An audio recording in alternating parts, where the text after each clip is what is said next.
esa economía local, esas acciones que emprendéis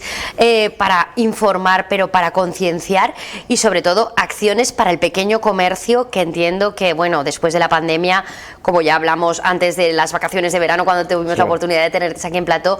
ha pasado esas horas tan bajas y es necesario reactivar.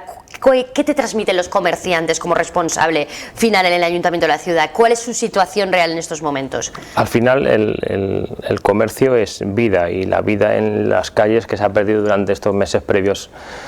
con el tema de la pandemia, que ya se ha alargado demasiado durante 20 meses, pues ha hecho que ver persianas cerradas, pasear por las calles con apenas gente, pues dificulta que puedan realizar sus ventas diarias por la falta de tráfico de clientes. Lo que necesitan, y una de las cosas que piden precisamente al Ayuntamiento y a la Concejalía de Comercio, es acciones que dinamicen el centro, que dinamicen en general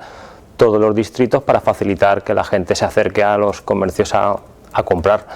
Hemos pasado 20 meses muy duros, pero en el conjunto del comercio sí algo le ha afectado es al tema de todo lo que es la moda de ceremonia, todo el vestir de ceremonia, que en la ciudad de Castelló es un referente, y el hecho de no haber celebraciones, de no haber fiestas, pues ha hecho que la situación para ellos sea todavía más acuciante. Precisamente para paliar un poco los efectos negativos de esta pandemia, este fin de semana tenemos acciones como los desfiles de moda,